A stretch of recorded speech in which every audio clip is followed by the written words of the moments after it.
And he's like, you can still have an abortion, and if you don't want to go through with the pregnancy, like you can still, terminate. Hi, my name is Jen. My name is Christian, and this This is is Love Love a a Little Little Podcast. Podcast. Woo, woo, woo. All right, you guys, it is officially episode ocho, episode 8, you guys. Wow, just like that, babe. I feel like we just started this. Well, we kind of did, but it is already episode 8. Come on What's back up, guys? fast. If you guys are new, welcome. This is Love a Little Podcast with Christian and Jen. Um, we drop new episodes every Friday, 7 p.m. Pacific Standard Time. We are available on Spotify, Amazon Music, and a bunch of other music streaming platforms. But you can also watch us here on YouTube to see the visual. And yeah. So, what is today's topic? As you guys might have seen in the title, today's topic is parenting with dwarfism. The good, the bad, and the ugly, and the pretty. All the above. So, without further ado, let's get right into it. So, for those that don't know, that are new, I have dwarfism. My name is Christian. My wife Jen is average height, and both of our kids do also have dwarfism. Camila 7 years old, and Mateo 2. So let's get right into it, babe. That sounded Let's start from funny. the very beginning. That was a cool intro, by the way. Thanks, Christian. That Okay. sounded crazy. 7-year old. I know. What did I say? 7? Yes. I already said 7. It's because Camila turned 7 this month, actually. In In a literally few like a couple days. days. Yeah. So he said 7. I was like, oh. I know it's kind of. She's excited to be 7 though. She's excited for her birthday. Yeah, And to go to second grade. I don't know why. I know. So she was like halfway through first. She's like, I'm ready to go to Times have second. changed for sure. She Yep. started off with her not even wanting to go to the next grade, to now she's like, I'm ready. Yeah. Literally, our girl's growing up so fast. All right. It goes by so quick. But Mm-hmm. anyways, let's talk about parenting with dwarfism. We're gonna start from The the beginning. beginning. The beginning of times. As you can tell, my husband has a type of, so dwarfism is the medical term or the proper way, right? And he has what is called achondroplasia, which is a type of dwarfism. And there's over 300 types of dwarfism. So, and Christian has the most common, which is achon. And as you can tell, our kids, for those of you guys that, watch our like vlogging channels and stuff like that, follow us on social media, our kids also have achondroplasia, which they carried from Christian. So for us, we always get questions in regards to like, am I able to have a normal kid? When they say um, normal, they mean average height. yeah. So yes, I am able to have an average kid. I won't because we're not having any more kids, but um, yes. So our chances are 50-50 of the gene passing down or not. And obviously, as you guys can tell, My genes is it stronger. yeah, it passed down. And so a lot of times, sorry, the question is, how did we find out, or when did we find out that our kids had the gene? So now, with technology and everything, you're able to tell ahead of time. A lot of times, the doctors still miss it though, but because Mm-hmm. there's no family history, I think, so they miss it. They don't really pay that much attention to the measurements. So for me, you have to do like a questionnaire in the beginning, and it says like, your family or whatever has like any muscle skeletal dysplasia. So I obviously put yes, for Christian. So for when they were doing my ultrasounds, like with Camila, they were measuring her arms and her legs. So achondroplasia pretty much is like they have a normal size torso. Well, not normal, but like Look, an right here, average look. size You could kind of tell on torso. here. I'm kind of leaning back, but if I Yeah, sit so their torsos are regular, pretty average. See me but and Jen. their limbs are shorter. My So arms, arms and arms legs, and legs. and then they typically have Big head. a big head. Well, Got not a big big head, but cabezas. a little bit Oh, bigger it's on the big. bigger Oh, side. my head is big. Your head is not big. Your head is. I feel like your head is not big. My head is big. But I anyways, got big head. yeah. So that's one thing, right? So then they're measuring her. Usually around 20 weeks is when they start doing it, where they start like taking the measurements and then they follow through until like you give birth. So with Camila right away, they were like, "Oh yeah, she's behind. I think she was behind like 4 weeks on her limbs. Her head size was good. It wasn't like too big or anything like that. And so throughout the whole like my the rest of the term, which was like my third trimester, they were just measuring her every time I would go in to see like if her limbs grow, because sometimes they'll grow and kind of stop, and then like towards the end they like completely develop, right? And but no, she was as I was getting to term, her limbs were just getting like further back and further back. So then that's when the doctors were like, okay, I think we can confirm now that, 99% she is going to have achondroplasia. So then I was like, oh, okay. So it's actually funny because when they first told me that she had achondroplasia, I was 20 weeks, and the doctor, he was like, he kept coming in and out of the room. And Wait, keep in mind he doesn't know that her husband, me, has dwarfism. yeah. So So, and I was just like getting worried, all right? I'm like, oh my God, like what's going on? Like, is there something wrong with my baby? Like what's going on? And then he finally comes in, like, and I'm like, hey, what's going on? Like, is everything okay? Like, is the baby okay? Like what's going on? And I'm like, you're scaring me. And he was like, well, and once he said well, my heart dropped. I was like, oh my God, like what? And then he's like, I'm measuring and this and that. He's like, seems like your baby's gonna have a type of dwarfism. And then I was like, oh my God. I'm like, you scared me. I thought it was like something more serious, like, heart condition, or, I don't know, just something wrong. like she was missing her brain or something. And then he just like kind of looked at me and he's like, do you understand what I'm telling you? And I'm like, yes, that she's gonna be little. And he's like, yeah.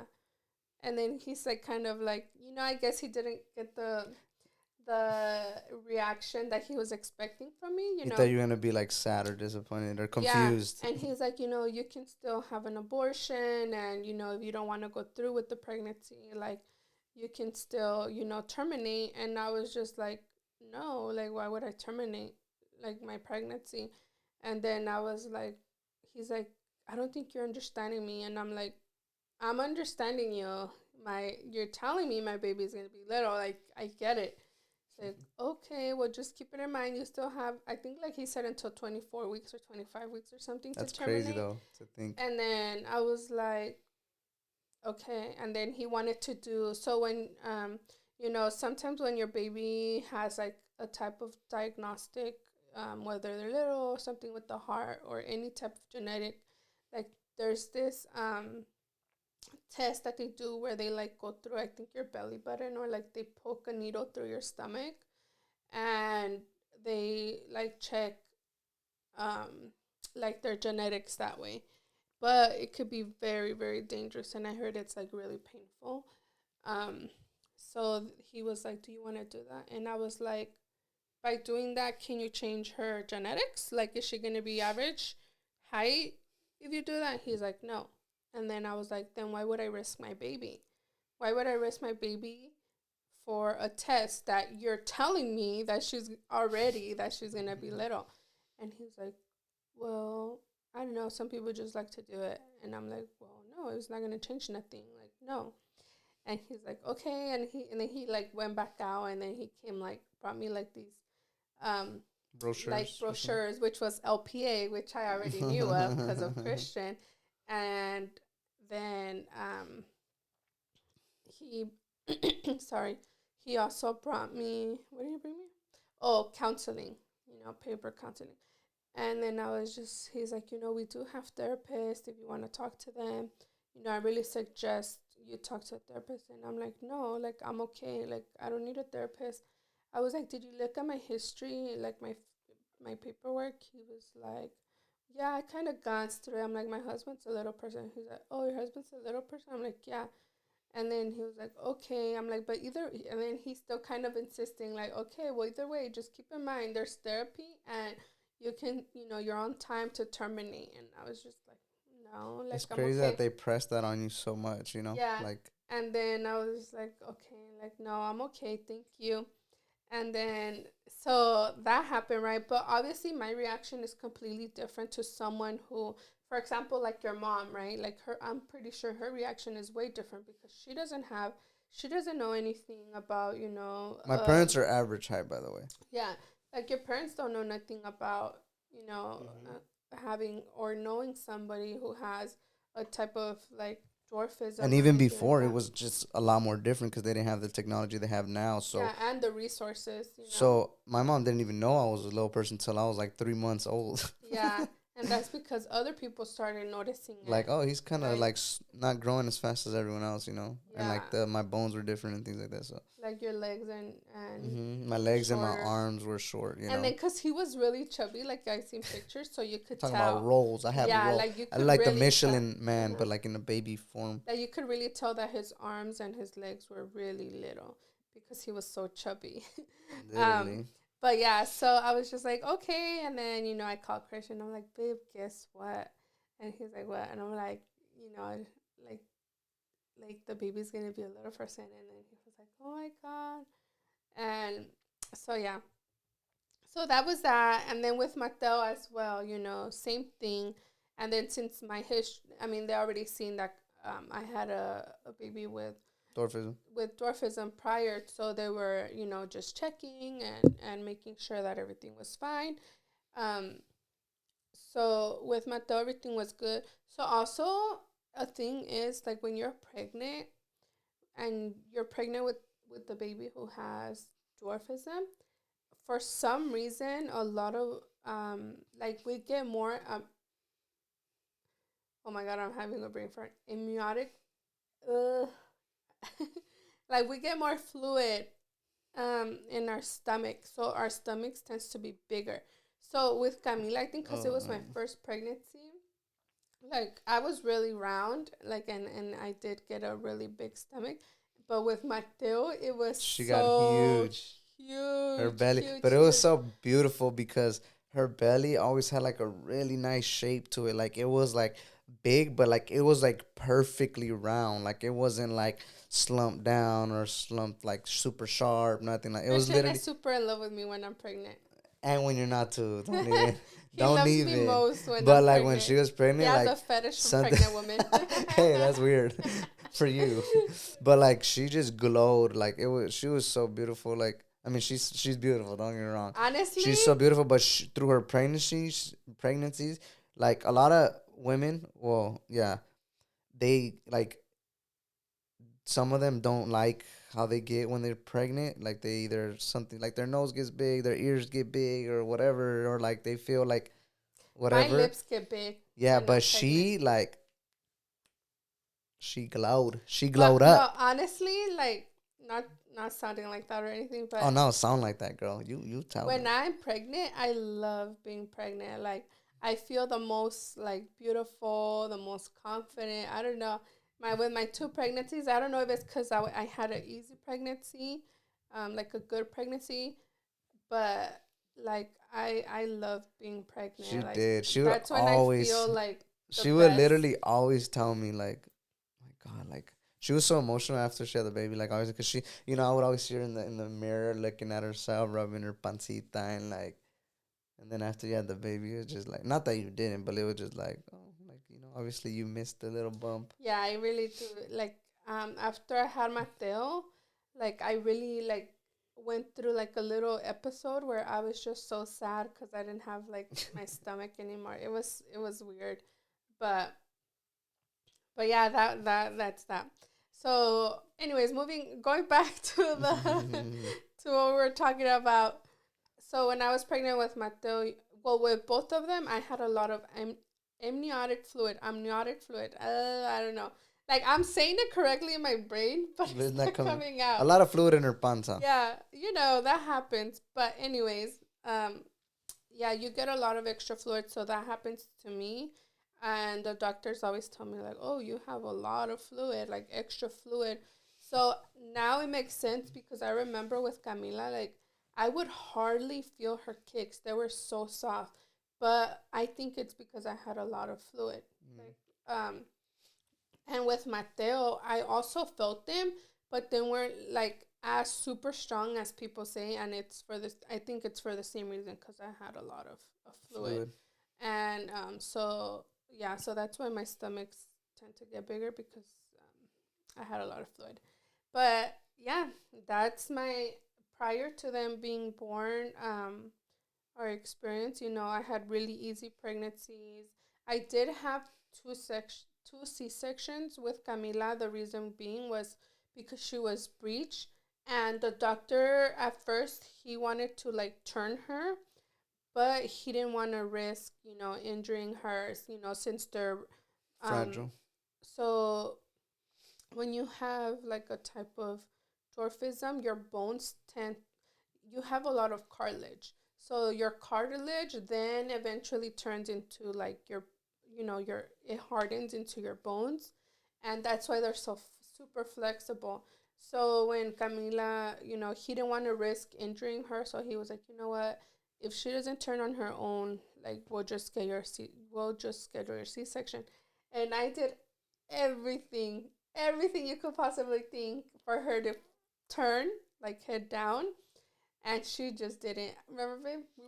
I was It's so crawling. funny I because was putting my feet up. that was when we Like were I living in was the. doing the That's when we were craziest living it. thing. That's when we were living in the apartment. So they would say like, cause she hadn't flipped yet, and it was almost her due date, and they were like, "All right, we're gonna give it some time, do these exercises, and she could possibly flip on her own." So literally, she would crawl around the apartment like a dog, right? Like I'm talking about like gateando, like You a couldn't say perrito. like a baby. Like you had to say a dog. No, I said like a dog because you'll be tired and you'll be like, Oh my nah, I'm just god. kidding. So she'll be crawling Yeah, around. tell them Hey, that but check about this that out. time when I Wait, made wait, you crawl wait. So too. check this out. So not that I would make fun of her because obviously that's my beautiful pregnant wife, but I'll be like, it was kind of funny because I would see her and she would like look at me and then one time she's like, let me see you do it, you do it. So there I go. I'm right behind her. Ahí vamos los dos. So I was doing it with her, Yeah. crawling around the apartment because I was like, you know what? All right, I could do it too, or let me do it too. We gonna go through this together. We both pregnant, and then yeah, I just started. Because he We were was literally like, going around the apartment, like the inside, like through the kitchen, through the living room, through the room, like just literally around, just like that. yeah. It's pretty But tiring, she was stubborn. She did not but flip she didn't after flip. everything that I did. She didn't flip though. But and then I was mostly because I was so scared of having a C-section because I'm the type that I don't really get sick like that. I've never had surgeries or like been or anything like that. So I was so scared. I'm like, oh my gosh, like, am I gonna die? Like what's gonna happen to me? My baby's gonna be born without her mom. Like, you just Yeah, just crazy think first time crazy mom things. things. So when they told me I had to get a C-section, I started crying. I was like, oh my god, like I'm so scared. And but then after everything happened, I was like, oh my god, okay, thank you God that everything came out so good. Mm-hmm. But I was so nervous. Um, I was literally like so scared. And yeah, so then when Mateo, I had to get a C-section again, and I was really trying not to get a C-section with him as well. I wanted, to try and give birth Naturally. naturally, but since Mateo's head was a little larger, when he was born, his head was already, I think, like 10 centimeters or 11 centimeters.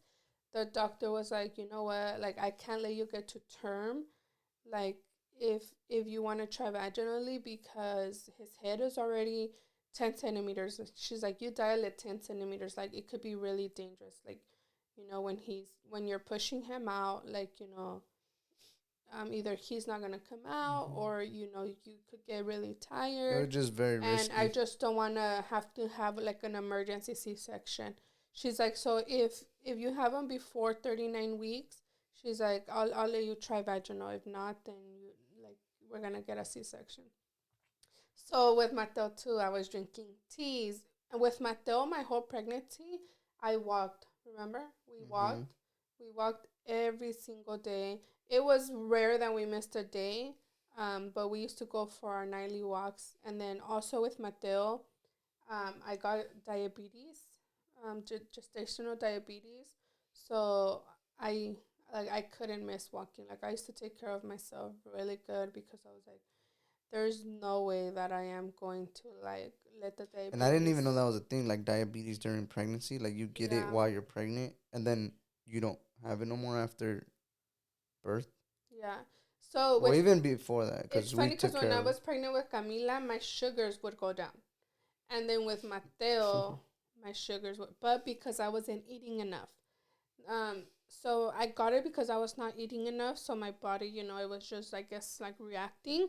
So literally, like the doctor made me eat like 3 times a day, and I would have to snack 2 times a day, and I would have to eat before I would go to sleep because otherwise my sugars would spike up if I didn't eat enough. And it's so true. Like whenever I wouldn't really eat, my sugars would be high in the morning, like not super super high, but like a little higher than usual.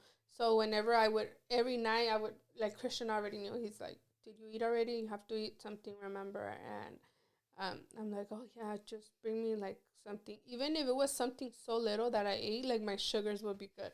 Mm-hmm. I was eating a lot of fruit. The doctors told me not to eat a lot of fruit, but I was eating a lot of fruit and my sugars were good. I think because it's natural sugars. Maybe. But anyways, getting back on track. Mm-hmm. So then I had my C-section with Mateo as well, and it went much better because I already kind of knew what it was, Mm-hmm. what to And the expect. recovery Yeah, process the and all that. recovery was so hard for both of my Hey, C-sections. shout out to all mothers in general that give birth, whether it's natural or C-section. But all my C-section mothers out there, I salute you as well because the recovery is not easy. It's not like people think like, oh, they just cut you open, they take the baby out, and you're good. Like you're getting cut open. They take a bunch of stuff out, and you know what I'm saying. And the recovery is not easy. So shout out to all the mamas, whether natural or C-section. I salute you. Yeah. Um. So yeah, I think the recovery part is the hardest. It's really really hard. Like the pain. And then I didn't want to take my painkillers just because I was breastfeeding. Hmm. And they say like you shouldn't, because they give you the like really strong stuff, and they say it's dangerous and stuff. So I was just sucking up the pain. Like I didn't take my pain. Like unless I really really couldn't handle it, I would take like an ibuprofen or a Tylenol. But it wouldn't really do much, Hmm. because I needed something stronger. Hmm.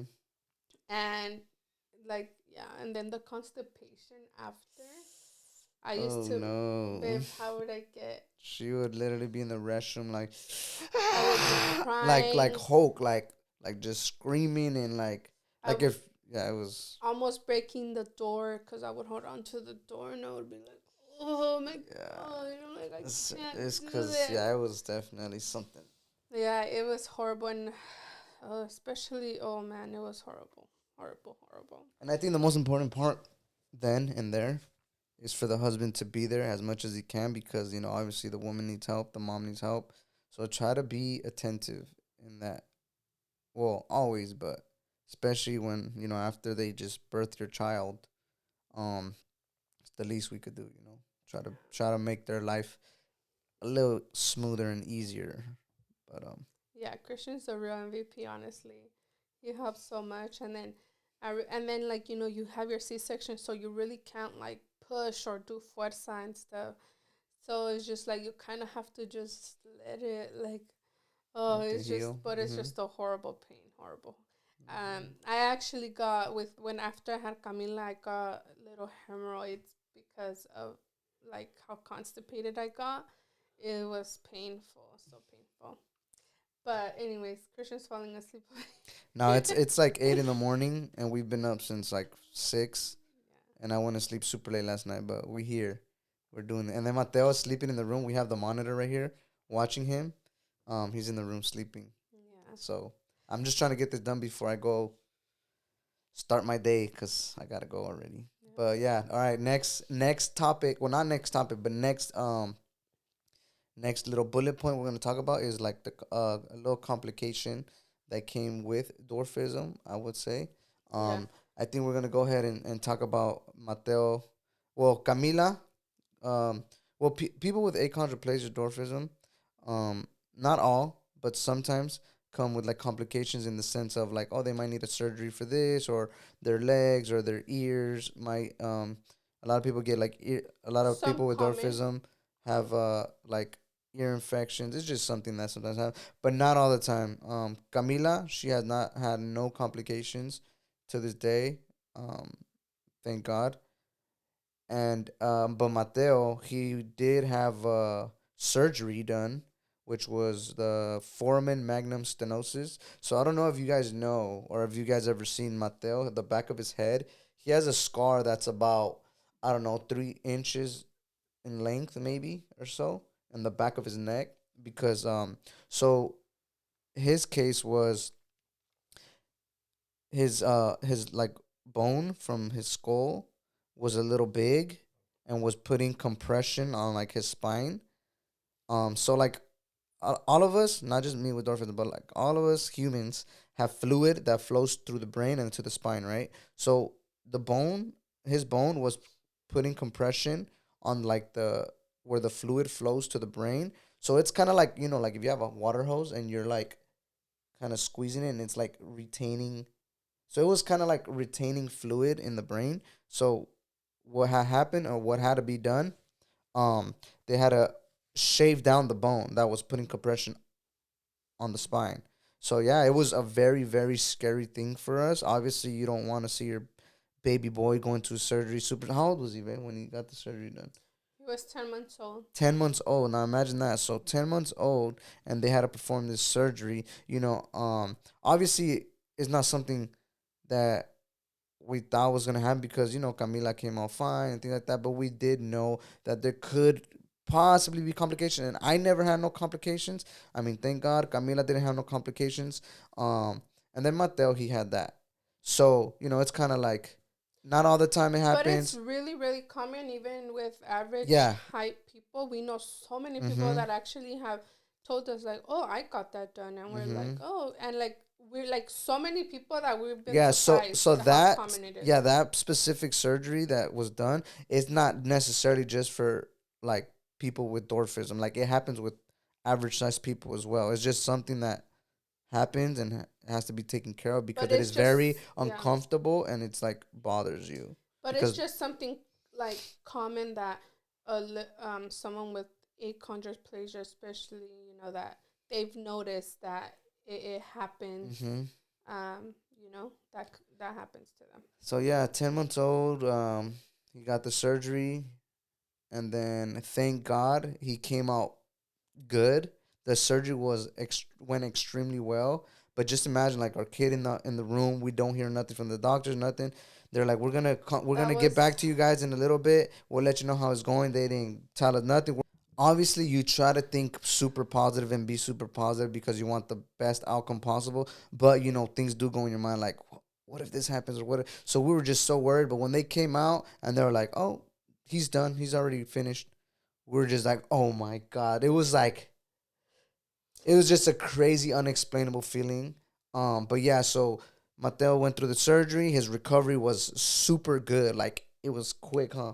Like he recovered so good from that. Um, they way better, and like like just than the we way thought. his Yeah. yeah, just the way he was after that was way better because he did have like some kind of pinching going on while the bone like the prior to the surgery, it did bother him a little bit because we would notice that he would kind of be in pain when he would move his head like a certain way and things like that. So thank God everything went well with that. Um, and then yeah, so as you may know, obviously, people with dwarfism, their their milestones do tend to take longer just because we're built different. We take longer to start walking, compared to the average size person, just because our limbs and stuff are a little weaker and take longer to get stronger. Um, so Mateo, obviously he took a while to start walking. Camila started walking at a year and a half, and then Mateo, I think also because the surgery kind of held him back, he Yeah, started so, walking till he was two now, well, 2.5. 2.5. So yeah, so going to the surgery, so um, when when Mateo, that delayed him. So because his main nerve was being pinched. So technically, what Mateo had was, a part of his skull. He had a little bone that grew a little too much. That's the bone that goes from like your skull to your spine. And the nerve is the one that it's like your main nerve, the one that tells you to wake up, to go to sleep, to breathe, to move your arms and legs. So that nerve that was being pinched, we noticed that Mateo, like, he wouldn't really move his like arms and legs. And like after we found out, we started, paying attention to those things. And then we're like, oh wow, like we actually just thought, because he was a baby, like he was just super chill Like and delay, stuff. yeah. Yeah, so then that's when we realized, like, oh yeah, he moves them, but he doesn't move them as much. And um, so that what Christian said after his surgery, like literally we noticed He the was like a difference changed like this. person. It It was was like, like a whole new baby. He oh was like, man, I just still remember that. It was yeah, it was it was crazy. just like so much different. And it's that is like common in a lot of people, but like he mentioned, it tends to happen to a lot of kids who have achondroplasia. Thank God Christian never had that, or Hmm. or Camila, because I'm telling you, like once we found that out, like it was we were like, oh my God, we had like, well, at least me, we had like that parent guilt, like how did we not, find that out like quicker, Sooner things. sooner and stuff like that. Mm-hmm. And but it's just things that happen, and sometimes you don't really, you didn't realize. And then there's like certain times, like you have to schedule like with their specialists, genetics, pulmonology, neurology, and all that stuff, just to make sure that everything's in order. And Hmm. that's kind of how we found out. And I think that it's nothing like a lot of people are like, oh, you see why you have a person, babies with a little person knowing that they could get it. And it's like, no, it's like literally it could happen to anybody. Like Hmm. it's not even, oh, just because he's little. Another common thing is like Christian mentioned, they get fluid in their ears, but it's common, but it's It's not just as like serious. treatable. It's like very, Yeah, yeah, they put like these it, little things inside where it like helps, and it's yeah, it's not it's easy stuff. yeah, and then some might have it worse than others, but most of the time it's like very minimal stuff. Hmm. And like I said, it happens, but it doesn't happen to everybody. Hmm. And then the other thing is the bowed legs, Yeah. like Hmm. Camila. Camila has bowed legs. Yes, we know that. Everybody always brings that up. But they, as she's growing, they can either they could get better. So Camila has been following orthopedic as well, and her legs are straightening out little by little. They're getting They've better. improved in like a year Yes. span. So Well, they, every yeah, time we every go, it's year they have improved. been improving. So as of right now, we have she doesn't have any pain. It doesn't hurt her, and it's usually of concern when it starts hurting her, or like if like she's walking or running or she can't jump, and she's in pain, Hmm. which in her case that's not it. Trust me, if she would, we would have been taking care of it, you know, already. But we're kind of just waiting to see if they keep improving. Once she gets into her teens, then we could talk about, depending where she's at and how If she there's something. feels, and then we could talk about like, do she need surgery or not. As of right Because now, remember, they are she little. We doesn't. are little people, but we're still growing. You know what I'm saying? Yeah. And like Christian had his mom said he used to have really bow legs, and now he has them like Very very minimal. minimal. You could barely even So yeah, tell. that's another reason also that we're kind of holding back a little bit, and we're letting, because me when I was little as well, like Camila's age, I had really bowed legs, because that just comes with dwarfism, achondroplasia specific. Um, but throughout the years, they just kind of straightened out. They're not completely straight because either way, they're gonna have some type of bonus in them, but they've they're definitely not as bold as when I was little. So that's what we're hoping with Camila, that as she gets older, since we have been seeing improvements, because we, obviously we follow up with the doctor and things like that. We're hoping to see her legs straighten out throughout the years, before we have to do anything. So yeah, and a lot of people say like, oh, like this and like, who's gonna know more than me? Like not saying it like that, but I'm the one that lived this life. I'm the one that's been through this. So people tell me like a bunch of stuff, and I'm like, bro, like I've already lived this life. I know what's up. I kind of have, well, I have an idea better than you, I'm sure. Like, I know. so All when the people tell doctors me on like, here. oh my god, like this and that, and I'm like, dude, like I've already lived through this. I know what to expect, kind of, sort of. But yeah, so that's what's going on with that. And yeah, so and then now going to Mateo, I think we were done with Oh Camila. yeah, to the milestone. So I was explaining to you guys too that so when acon, I could only speak on acon, Achondroplasia, achondroplasia. dwarfism. Um, they're when they're babies, they have a lot of cartilage, so their bones tend to get harder, slower than the average height, right? So that's why when you carry them and stuff, they feel more like soft and like they don't seem as sturdy, and Mm-hmm. it's because of that. So Camila started walking at a year and a half, just because, it took her a little longer to get, more sturdy and stuff like that. But they're gonna get there. It just Mm-hmm. Just takes a little takes a longer. little Mm-hmm. bit longer. I know a lot of Acon kids actually that started walking at a year or before a year. Mm-hmm. It all It's depends the yeah, situation. it depends. Even like a lot of average height kids, babies, like some are walking after a year or like some walk before. It's literally the exact same thing, just that for most it does take them a little longer than a year. Most of them start walking usually at a year and a half to 2 years. In Mm-hmm. Mateo's case, because of his surgery and that delayed him a little, he started walking, at 2.5, which is still good because I've have heard of a lot of, little people who walk at 3, 4 years, and that's okay. But that's our journey, and honestly, like we're just so blessed with this kid. We are, and then just on Mateo. So since he still to this day, well, he's already walking. Thank God. Like it's been a Yeah, journey. We're so blessed with that little boy. Well, with our kids in he's general, so but that little sweet. boy, Um, but yes, we do take him to physical therapy still. Jen Yeah. takes him to physical therapy. She's been taking him since after his surgery till this day. He's already walking and he still goes to physical therapy just because we want to get his little legs strong. We want to get his hands strong, his arms strong, and we just want the best for him. A little So extra help a little never extra help, yeah, hurt doesn't hurt nobody, nobody.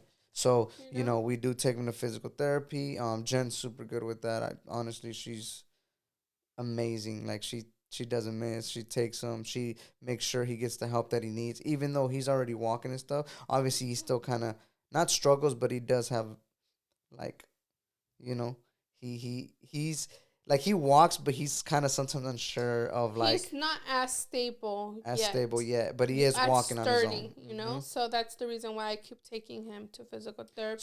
So yeah, so she takes him to physical therapy and things like that, and I think it's amazing. Shout out to all the physical therapist people that have the patience, and Yeah, it really just takes a lot, honestly, to it be takes a honest. lot.